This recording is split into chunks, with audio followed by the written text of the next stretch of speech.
بسم اللہ الرحمن الرحیم۔ السلام علیکم ورحمۃ اللہ وبرکاتہ۔ ناظرین، میں ہوں آپ کا میزبان محمد طیب کبیر اور آپ دیکھ رہے ہیں ہمارا یوٹیوب چینل سیف الاسلام۔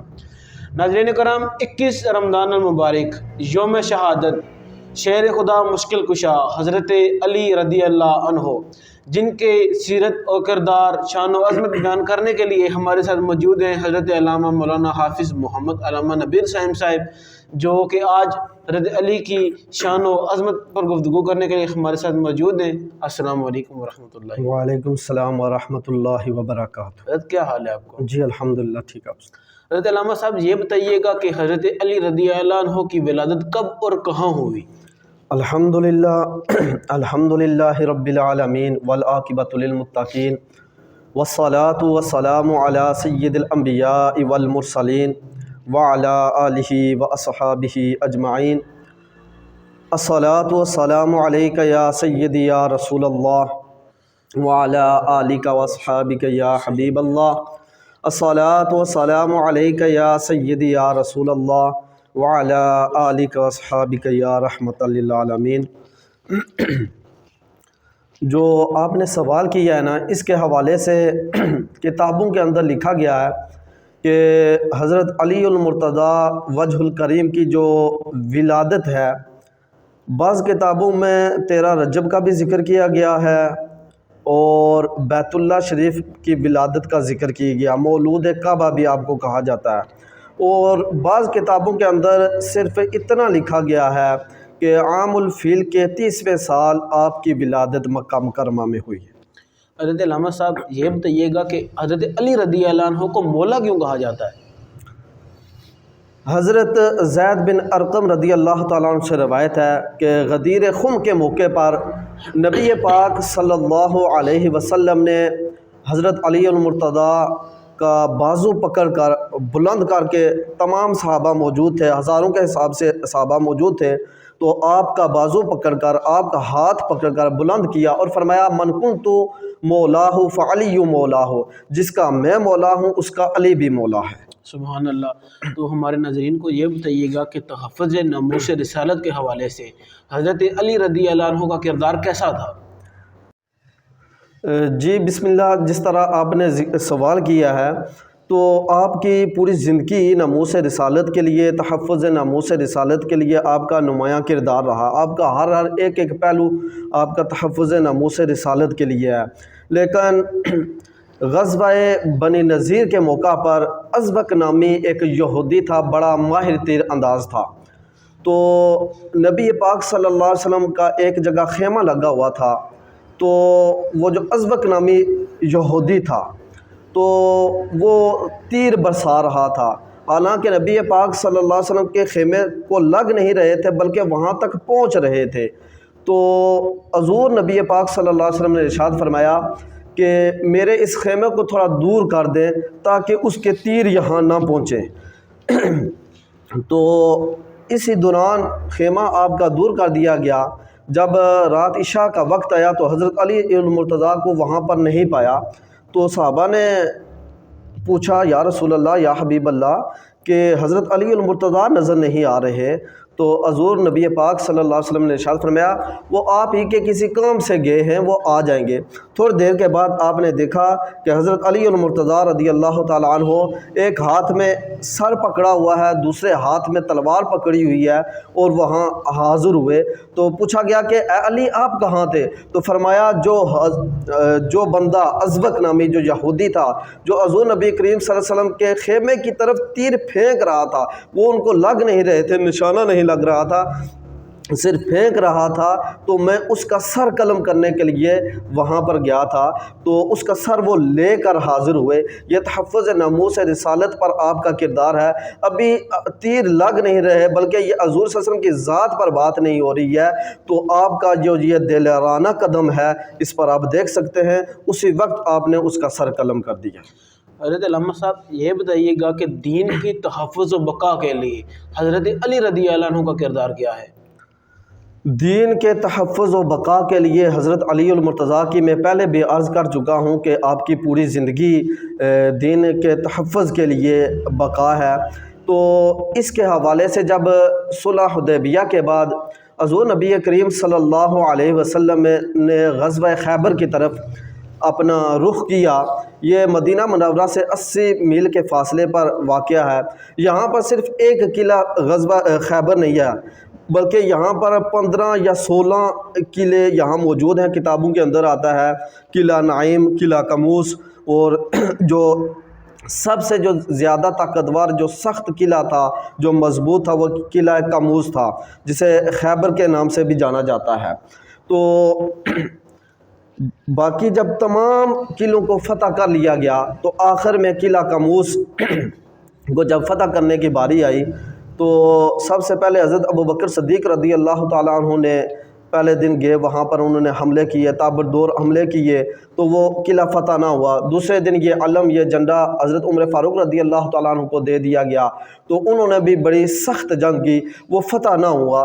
تو پھر یہ ماجرا حضور نبی کریم صلی اللہ علیہ وسلم کے سامنے پیش کیا گیا، بتایا گیا کہ قلعہ فتح نہیں ہو رہا۔ تو نبی پاک صلی اللہ علیہ وسلم نے ارشاد فرمایا، کل میں ایسے شخص کے ہاتھ میں علم دوں گا، جھنڈا دوں گا جو فتح لے کر آئے گا۔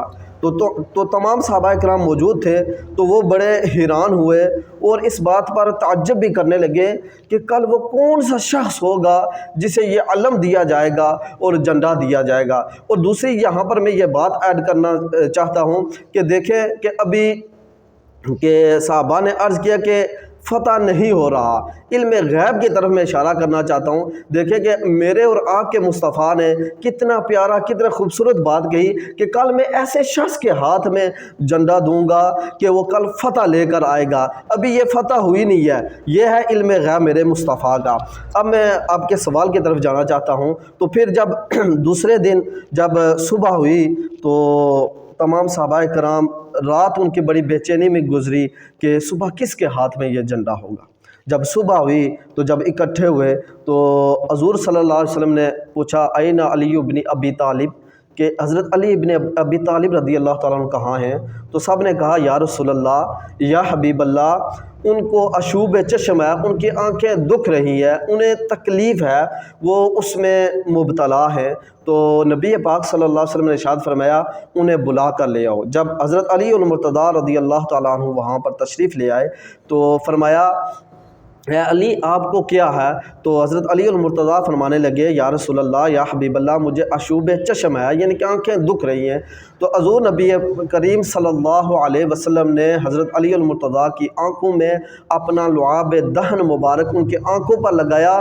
تو حضرت علی المرتضیٰ فرماتے ہیں کہ حضور صلی اللہ علیہ وسلم کا لعاب دہن بعد میں میری آنکھوں میں لگا، مجھے پہلے ہی آرام آ گیا، سبحان اللہ، مجھے شفا مل گئی۔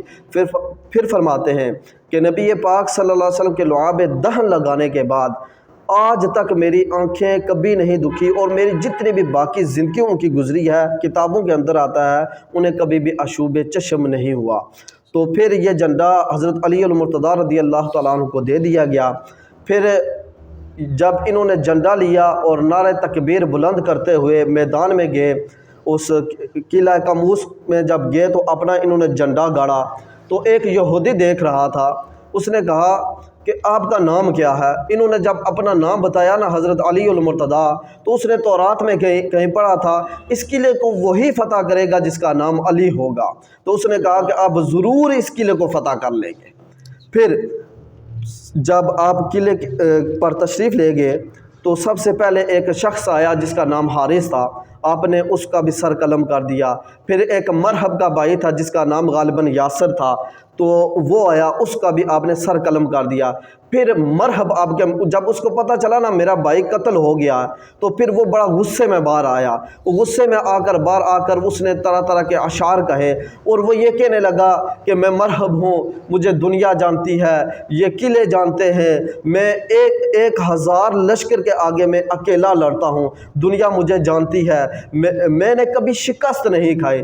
تو جواب سنیے، حضرت علی المرتضیٰ نے بھی کیا خوب ارشاد فرمایا، تو اگر مرحب ہے تو میرا نام بھی میری امی نے حیدر رکھا ہے، میں بھی شیر ہوں۔ سبحان اللہ۔ تو اس وقت جب وہ حملے کے لیے آیا، ایک کتاب میں پڑھ رہا تھا، جب اس نے پہلی تلوار لگائی نا، جب ضرب لگائی نا مرحب نے، تو حضرت علی المرتضیٰ نے اپنی ڈھال آگے رکھی تو اس کی تلوار ٹوٹے ٹوٹے ہوگی، تو پھر وہ کانپنے لگا، وہ ڈرنے لگا، وہ بھاگنے لگا۔ تو حضرت علی المرتضیٰ نے کہا کہ ہم رسول اللہ صلی اللہ علیہ وسلم کی تعلیمات پر عمل کرنے والے ہیں، ہم اس طرح وار نہیں کرتے، بے آسرا وار نہیں کرتے، تو دوسری تلوار بھی اٹھا سکتا ہے۔ پھر وہ جب دوسری تلوار لے کر آیا تو پھر آپ نے اس کا وار روک کر آپ نے ایک ہی ضرب لگائی۔ کتابوں کے اندر آتا ہے آپ نے ایک ہی ضرب سے اس کا سر تن سے جدا کر دیا، اس کے جسم کے دو ٹکڑے کر دیا، اور ساتھ جو اس کا گھوڑا تھا اس کے بھی دو ٹکڑے ہو گئے۔ پھر یہ جو فتح تھی غزوہ خیبر، یہ جو قلعہ تھا قلعہ کموز، یہ حضرت علی المرتضیٰ کے نام سے یہ فتح ہوا، اور پھر آپ نے جا کر غزوہ جو خیبر جو دروازہ تھا اس کو اکھاڑ کر پھینک دیا۔ سبحان اللہ۔ تو حضرت علامہ صاحب یہ بتائیے گا کہ حضرت علی رضی اللہ عنہ کے اس دل رنا قدم پر آج کے جو ہمارے علماء و مشائخ ہیں ان کو آپ حضرت علی کی زندگی سے کیا پیغام دیں گے، جو کہ اپنی آنکھوں سے دین پر ہوتے ہوئے حملے دیکھ کر بھی خاموشی؟ جی طیب بھائی، آپ دیکھیں کہ حضرت علی المرتضیٰ رضی اللہ تعالیٰ عنہ کی پوری زندگی، ان کی زندگی میں جب انہوں نے خلافت سنبھالی وہ دور بھی دیکھے، اس سے پہلے بھی دیکھے کہ انہوں نے ہر دور میں دین پر ثابت قدم رہے اور ڈٹے رہے اور شریعت پر عمل کرتے رہے، چاہے ان پر جتنا بھی برا وقت آیا یا جس طرح کا بھی جو حکومتیں تھیں جو کام کر رہے تھے، تو یہ اپنے دین پر ثابت قدم رہے۔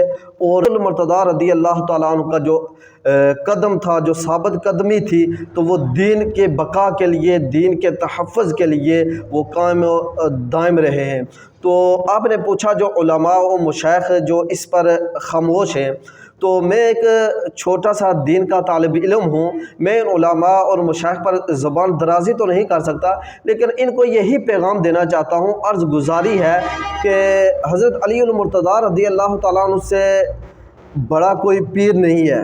بے شک۔ تو اسی طرح پھر علماء انبیاء کے وارث ہیں، ان کو اپنا کردار ادا کرنا چاہیے، ٹھیک ہے۔ جس طرح پیر میر علی شاہ نے جب ختم نبوت کا وقت آیا تو جب علماء و مشائخ کو حکم دیا کہ ختم نبوت پر ڈاکہ پڑ رہا ہے اور لاہور چلتے ہیں اس کونے کے مقابلے میں، تو علماء و مشائخ آپ کے ساتھ چلے۔ ان میں سے بھی ایک پیر صاحب ایسے تھے جنہوں نے کہا کہ حضرت جی آپ پیر لوگ ہیں، آپ سید ہیں، آپ کا کیا کام، آپ بیٹھ کر آپ اپنی پیری کریں۔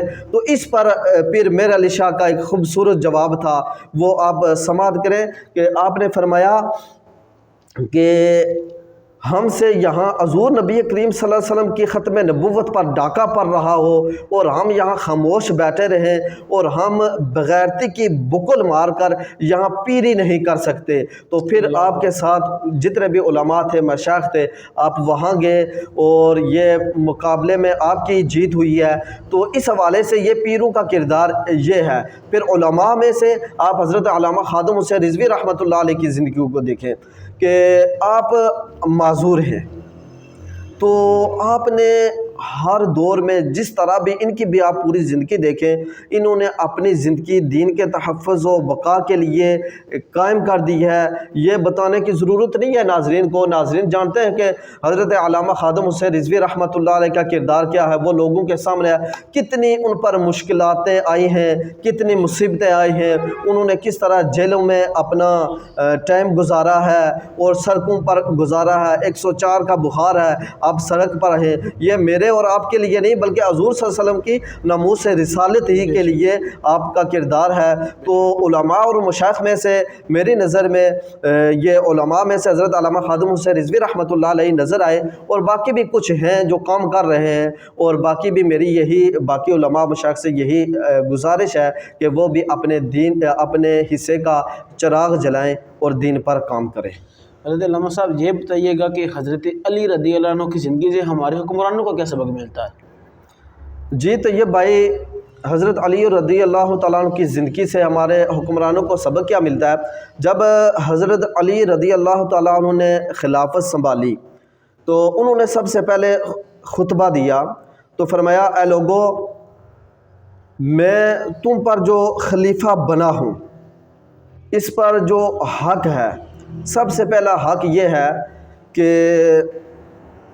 جو میں یہاں پر خلیفہ مقرر ہوا ہوں نا آپ پر، میرا یہ حق بنتا ہے میں آپ کی ہر بات، جو آپ کا جو مسئلہ ہے اسے میں سنوں، اسے میں حل کروں۔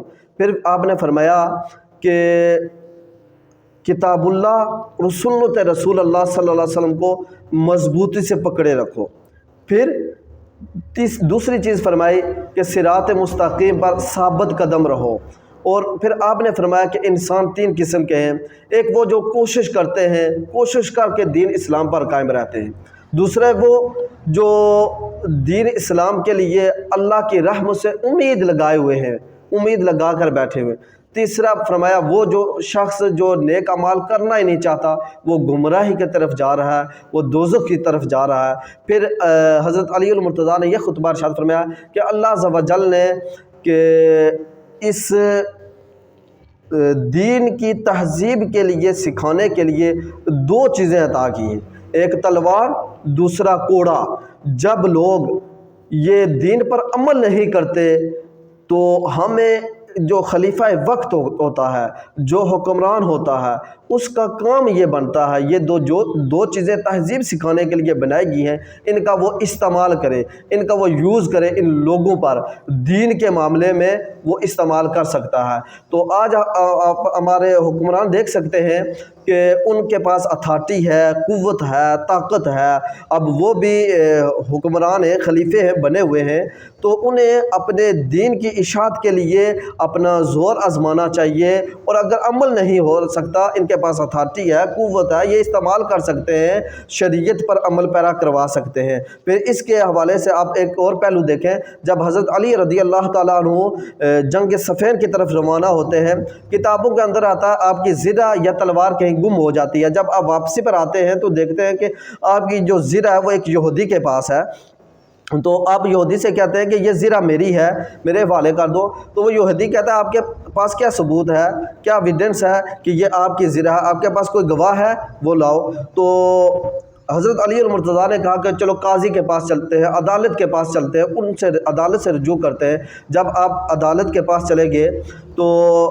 قاضی نے سوال کیا، اے علی یہ زرہ آپ کی ہے، اس پر آپ کے پاس کوئی گواہ موجود ہے؟ آپ نے فرمایا میرا غلام اور میرا بیٹا حسن۔ تو آپ نے فرمایا شریعت کی روح سے بیٹا باپ کے حق میں گواہی نہیں دے سکتا، لہٰذا یہ جو زرہ ہے یہ یہودی کی ہے۔ آپ نے یہ فیصلہ خوشی سے مسرت ہو کر قبول کر لیا۔ تو جب یہ دیکھا اس یہودی نے کہ زرہ بھی آپ کی ہے، یعنی کہ حضرت علی المرتضیٰ کی ہے، لیکن قاضی نے فیصلہ کر دیا، عدالت نے فیصلہ کر دیا، انہوں نے بخوشی قبول کر لیا، تو اس نے کہا اے علی سب سے پہلے جس دین پر آپ ہو اس دین کا کلمہ مجھے بھی پڑھا دیجئے۔ اور اسی وقت اس یہودی نے کلمہ پڑھا، اشہد ان لا الہ الا اللہ و اشہد ان محمد عبدہ و رسولہ، کلمہ پڑھ کر مسلمان ہو گیا۔ اس نے کہا کہ یہ زرہ آپ کی ہے، آپ سچے ہیں، اور اس نے یہ زرہ واپس کر دیا ہے۔ تو اس واقعے سے یہ بھی پتہ چلتا ہے کہ یہ جو ہمارے حکمران ہیں ان کو چاہیے کہ جب بھی کوئی معاملہ ہوتا ہے، جب عدالت طلب کرتی ہے تو یہ بھی عدالت کا رخ کرے، عدالت کے فیصلے کو مانیں۔ بے شک، سبحان اللہ۔ تو حضرت علامہ صاحب آخر میں میرا آپ سے سوال یہ ہے کہ حضرت علی رضی اللہ عنہ کے وصال یعنی آپ کی شہادت کے حوالے سے کچھ ارشاد فرما دیں۔ حضرت علی المرتضیٰ رضی اللہ تعالیٰ عنہ کا یوم وصال 21 رمضان مبارک ہے۔ ایک ملعون تھا جس کا نام ابن ملجم ہے، تو اس نے آپ کو شہید کر دیا۔ آپ جب صبح نماز کے فجر کے لیے جب تشریف لے گئے، اس نے چھپ کر آپ پر وار کیا، لیکن آپ نے اس وقت بھی ضرب کھانے کے بعد بھی جو ہے نا آپ نے اس کے ساتھ جو احساس کیا، اسے جو ہے نا اس کے ساتھ اچھا برتاؤ کیا ہے، تو پھر آپ نے وہ جو ہے نا جام شہادت آپ نے 21 رمضان مبارک کو آپ نے جام شہادت نوش فرما گئے۔ جس طرح کہ ناظرین کرام آپ نے حضرت علامہ مولانا حافظ محمد نبیل شائم صاحب سے حضرت علی کی یوم شہادت 21 رمضان مبارک پر گفتگو سماعت فرمائی۔ آپ رضی اللہ عنہ کی شان و عظمت، آپ کے کردار پر، آپ کی بہادری پر، آپ کے جناب شان پر گفتگو سماعت فرمائی ہے۔ تو اگر آپ کو آج کی ہماری یہ ویڈیو اچھی لگی ہو تو ہمارے ویڈیو کو لائک، شیئر، کمنٹ لازمی کیجیے گا، اور ہمارے یوٹیوب چینل سیف الاسلام کو لازمی سبسکرائب کریں۔ والسلام۔